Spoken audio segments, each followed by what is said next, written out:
Now available in paperback and e-readers, John Haynes' Illuminati, the man who rules the world, takes on the head of the global elite in this all-new action-packed John Haynes series adventure.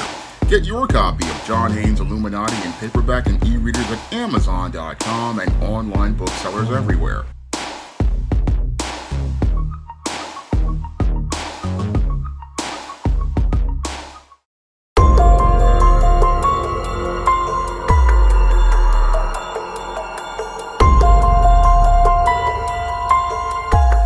An individual was arrested in an alleged second assassination attempt on former President Donald Trump at his Mar-A-Lago resort in Florida.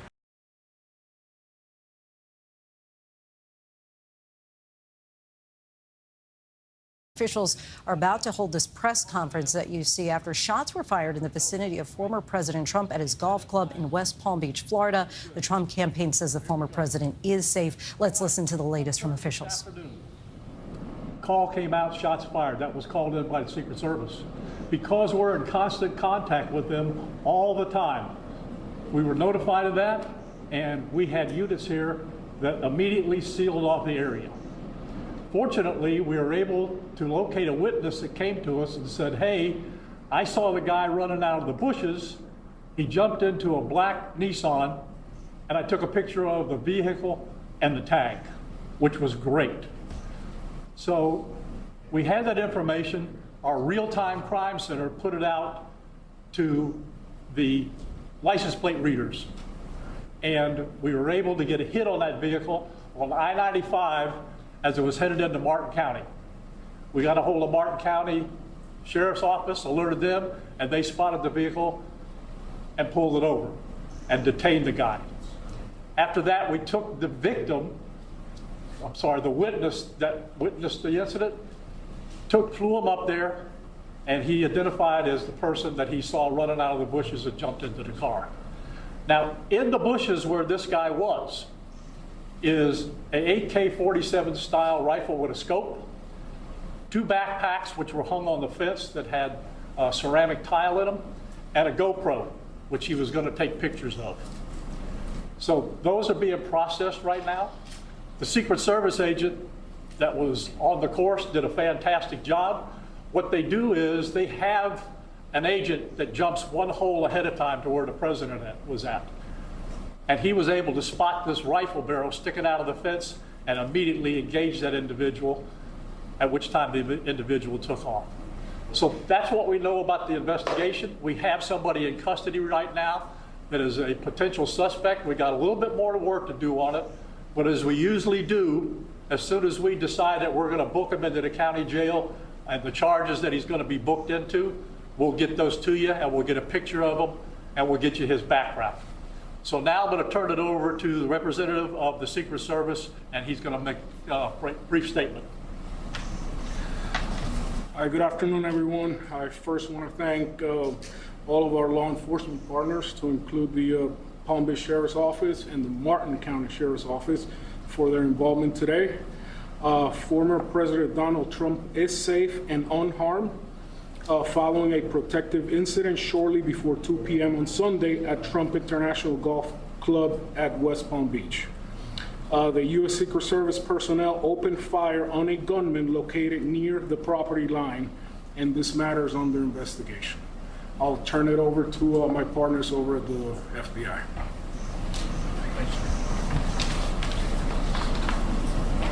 Good afternoon, everyone. My name is Jeffrey Veltri. I'm the special agent in charge of the FBI's Miami field office.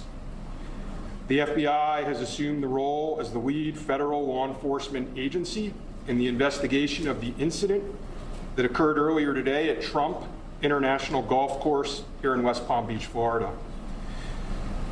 We've deployed a number of resources, including the investigative teams, crisis response team members, bomb technicians, and evidence response team members as well. What we need right now is for the public to avoid the area around the golf course. We will continue to support this investigation with the full resources of the FBI, alongside our partners with the United States Secret Service and the Palm Beach Sheriff's Office, as well as Martin County Sheriff's Office and state and local law enforcement. I would ask that if anyone has any information that may assist with this investigation, to contact our tip line at 1-800-CALL-FBI or at tips, that's TIPS, FBI.gov. Thank you. David? Hi, I'm Dave Ehrenberg, State Attorney for Palm Beach County. I want to thank Sheriff Bradshaw and our partners at the local, state, and federal levels.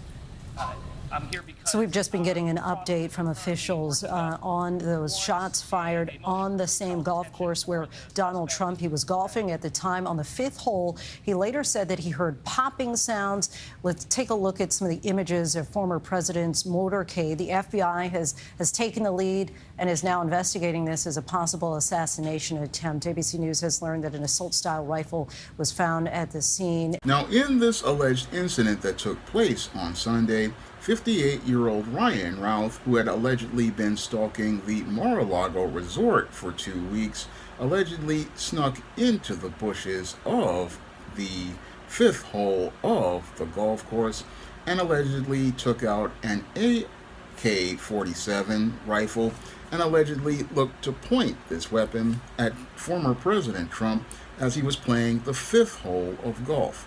And as the president was playing this 5th hole of golf, Secret Service agents quickly identified a weapon being pointed at the former president, who was currently running for re-election in the 2024 election.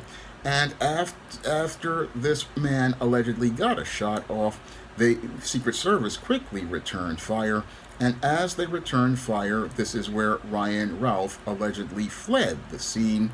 And after fleeing the scene in an SUV, was quickly captured by police, who quickly found 2 backpacks on the fence of the Mar-A-Lago resort when they arrested him. And after arresting 58-year-old Ryan Routh for alleged gun possession and possible more federal charges, the police are trying to figure out if this was a possible assassination attempt on the former president, and the second one in about several months, because this wasn't the first attempted assassination attempt on the former president. Back in July, 20-year-old Thomas Crooks allegedly looked to attempt to take the president's life as he was having a rally in Pennsylvania. And as Thomas Crooks allegedly looked to attempt to take the president's life during that rally in Pennsylvania, he was able to climb up to the roof of buildings that were only 500 yards away from the rally, and Secret Service did not take any action until people in the crowd identified him on the roof. And this had a lot of people wondering about if there were issues with the Secret Service as related to that assassination attempt where Thomas Crooks was killed. But the whole thing is, this man was able to get that close for the first time, and that led to the termination of the Secret Service director.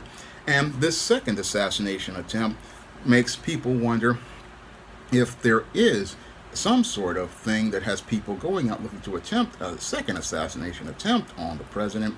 I mean, this second attempt really shows us that there's a real serious situation going on in this country as related to politics and how people are polarized as related to the entire political process. And it's a real sad thing, because what I see happening here with this second assassination attempt is basically Donald Trump reaping what he sowed, greater than what he sowed, later than what he sowed, as related to the strife and polarization that he basically started back in 2008 during the election of Barack Obama. And what's going on now basically is we are living in this whole polarized situation where individuals are not critically thinking but reacting based on their feelings, based on what they are seeing in the polarized mainstream media.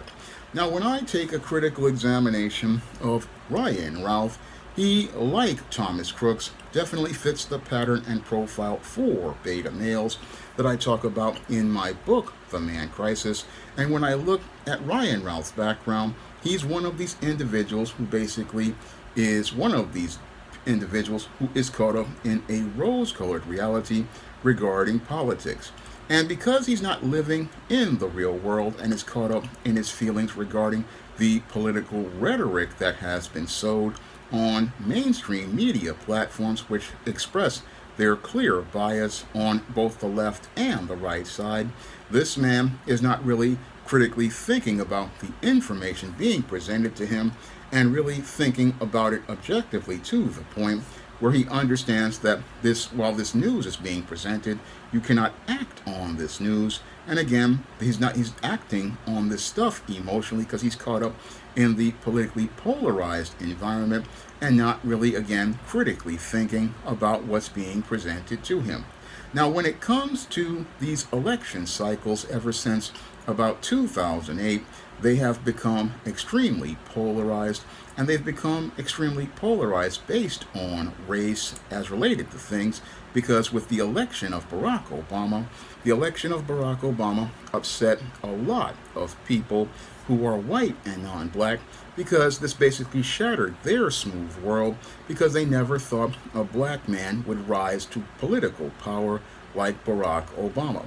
And because these individuals are so caught up in their feelings about Barack Obama being the first black president, when he really wasn't the first black president, he was a biracial black man who came from a white mother, which meant that his frame of thinking came from a white person. He was raised by a grandmother, so he's not really a black president with an FBA mindset. He's basically a black man who's black on the outside but white on the inside as related to his values and ideals. But that was more than enough to polarize many of the racists on the left and the right. And as it polarized these individuals, they have basically created a political situation that has been a powder keg. And that's where opportunists like Donald Trump come in, because they wanted to challenge Barack Obama's citizenship. And as they looked to challenge Barack Obama's citizenship, this basically was showing how some of these individuals, as related to their rose-colored reality, couldn't handle reality. And these polarized individuals basically have been out here extremely upset that their smooth world, as related to black people being at the bottom of the world, being shattered because Barack Obama became the first black president. And that's what has these individuals polarized on both the left and the right, both polarized on the left and the right. And as this whole political process has gotten worse over the last 12 years, with the election of Donald Trump and then the election of Joe Biden, we have seen individuals basically fall off the rails as related to their ideas of reality, because their ideas of reality have been shattered. And this is what is motivating individuals to believe that they need to go out here and participate in escalating this violence as related to these assassination attempts on former President Donald Trump.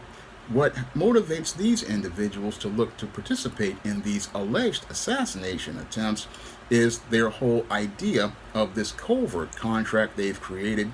They believe that by going out here and attempting to assassinate the former president, they can basically preserve democracy. And if they preserve democracy, they will be seen as a hero by people in society. They will be seen as heroes by people in society who don't like the former president, because they believe that the former president is a racist, and others believe that he is going to be a tyrant like Adolf Hitler. And these individuals believe that they need to take the president down in an effort to try to preserve democracy. This is the idea that Thomas Crooks and this alleged individual Ryan Ralph had as related to the delusion that they came up with in their rose-colored reality.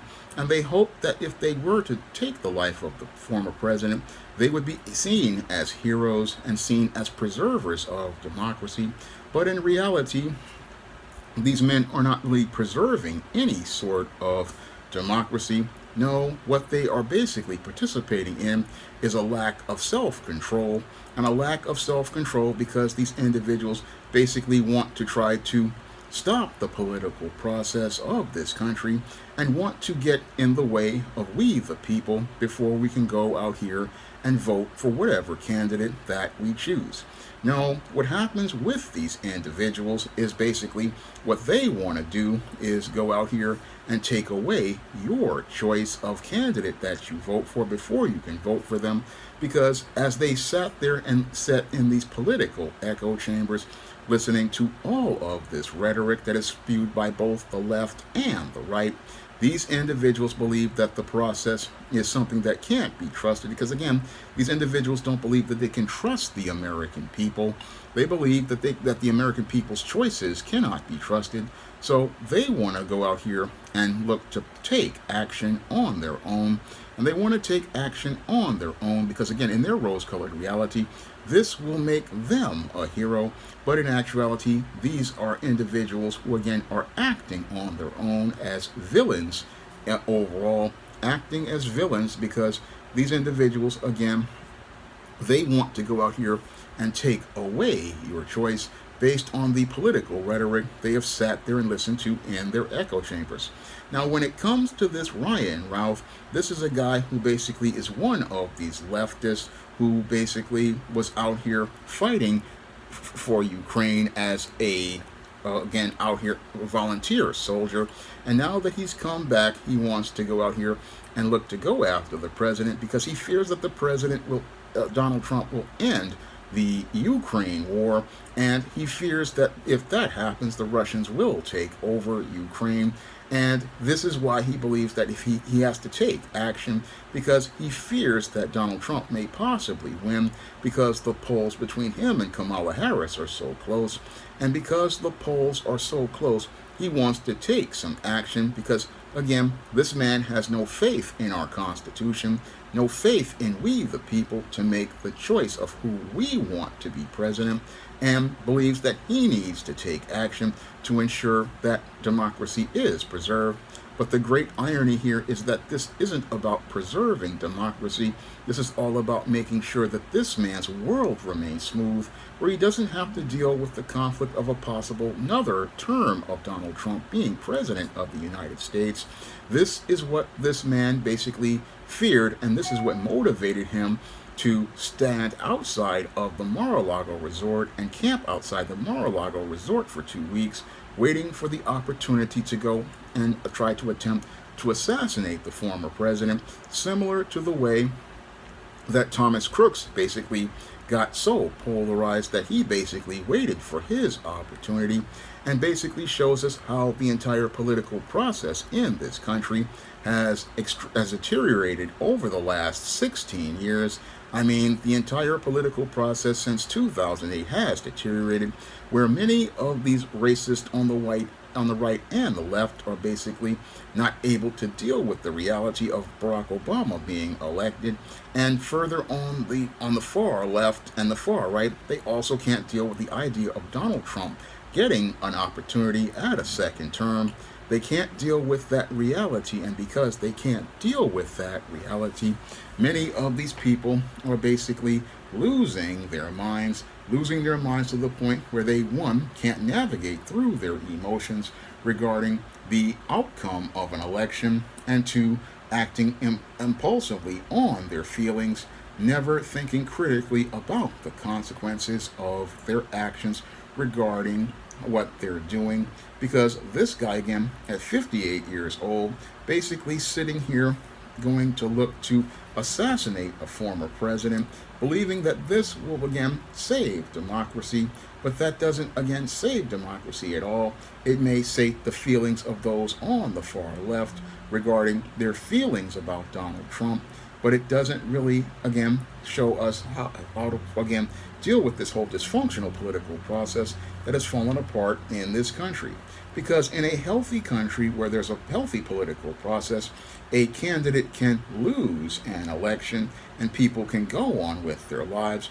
But in a country where the political process has deteriorated, you have people going into tantrums like they did in 2016 when Donald Trump won the election, and when Joe Biden won the election. You had that riot in January 6th, and I fear that the violence may get progressively worse depending on what the outcome is, because when you have individuals looking to try to take the life of a candidate, that's an indicator that the whole political process is deteriorating, because like Professor Blacktruth and Malcolm X has said, there's either the ballot box or the bullet box, and sadly some people are looking to choose the bullet box because they believe that the country isn't serving them, and because they believe that the country isn't serving them, they believe they are motivated to, again, look to participate in this kind of violence, because it's a troubling indicator when you have a second individual in less than 3 months allegedly looking to participate in an attempt on a former president's life as he's running on a campaign. And it really shows how our country is in a really bad place as related to leadership. It's in a really bad place as related to leadership, and this is a powder keg situation, that I fear will explode after November 5th, because it's looking to me like some people cannot really handle losing as related to this election, because this election they're caught up in their ideals, and the real consequences could be dire if we have, again, 2 assassination attempts on a former president, again, 2 breaches of security on a former president. This is something serious going on, but many in the mainstream media want to trivialize it. But this is a sign that your whole civilization is in a major state of decline. A major state of decline, because if you have people taking shots at your candidates, it shows that your political process is one that they don't trust. Because these individuals feel motivated to take action as related to things, not by going and taking their booties to the poll, but by taking out firearms to do harm to a candidate. And again, that should be a red flag for most people, because again, this is how a civilization shows us in a state of decline. A state of decline because you have people, again, not really thinking critically. Not thinking critically about this whole situation. A situation that shows how some people have, again, a disconnection to reality. And again, so caught up in their feelings about politics, they're not even thinking about more important intangibles like their health, their safety, and most importantly, their freedom. This is what people do when they, again, are so politically polarized. And that's why I have to say everybody really needs to dial it back, whether it be those in the news media who have been producing these sensationalized stories and polarizing people for the last 16 years, to the former president who polarizes people at his rallies. We're getting this whole polarized situation, and it's creating a powder keg all around. A powder keg that definitely will explode sooner rather than later if nobody really thinks critically about the rhetoric you're putting out here. Because guys like this, these beta males, they sit in these echo chambers. Out here just listening to this rhetoric and getting caught up in it with their emotions. And as they get caught up in it with their emotions, they start, again, in the echo chamber, thinking about doing harm to people. And that's the most dangerous thing, because we already saw one person, again, at a Trump rally lose their life and another one get injured. And I fear what can happen if one of these people go here and get out here and start escalating things even further. And again, that's why we need to dial back this rhetoric in the mainstream media. But many of these news reporters, again, and media types, they want to get the ratings for these kind of stories, not understanding that they're sowing the seeds of turmoil, and the seeds of turmoil that, again, are leading to the country reaping what it sowed, later than what it sowed, greater than what it sowed, as related to the seeds that Donald Trump started in the 2008 election, seeds that were planted and now growing up to become thorns and briars that basically are going to choke out the so-called democracy the left says it wants to preserve, seeds that are basically being further watered by many on the left who keep pushing this rhetoric. Again, this polarization as related to this recent election cycle is quite troubling. And again, when you have 2 assassination attempts on a presidential candidate, that's a sign that your political process is deteriorating. Because we're not having people who are having civilized discussions and being able to say, hey, these are the issues as related to things. No, what's happening is people are getting emotional, and they're getting emotional to the point where they're taking things personal. And as they take things personal, they're basically putting people's lives in jeopardy, all because they're in their feelings about one man who possibly will either win or lose an election. But the whole thing is we're losing our grip as a society, because many of us are not thinking to be focused on rational, reasonable things. No, we're caught up in our feelings. And as we're caught up in our feelings, we're doing things, again, that show how many people really don't appreciate this country and appreciate the choice that we, the people, have, because that's what this assassination attempt basically is. Someone not appreciating the choice that we have as we, the people, and we, the people, have to accept the consequences of our votes, whether it be Donald Trump or Kamala Harris. We have to accept our consequences of our choices, because the choice is supposed to be we, the people, making it, not having our choices manipulated by all these individuals who, again, want to say that they're going to be a hero. I mean, they're not heroes at all. I mean, this is not the actions that our founding fathers would justify. These are not the kind of actions our founding fathers would want anybody to participate in. No, the founding fathers gave us the choice, again, we the people, to be able to vote for whoever we're supposed to vote for. And again, if these people don't like Donald Trump, they can go take their booties to the poll and go vote for Kamala Harris. And again, that's something they can do.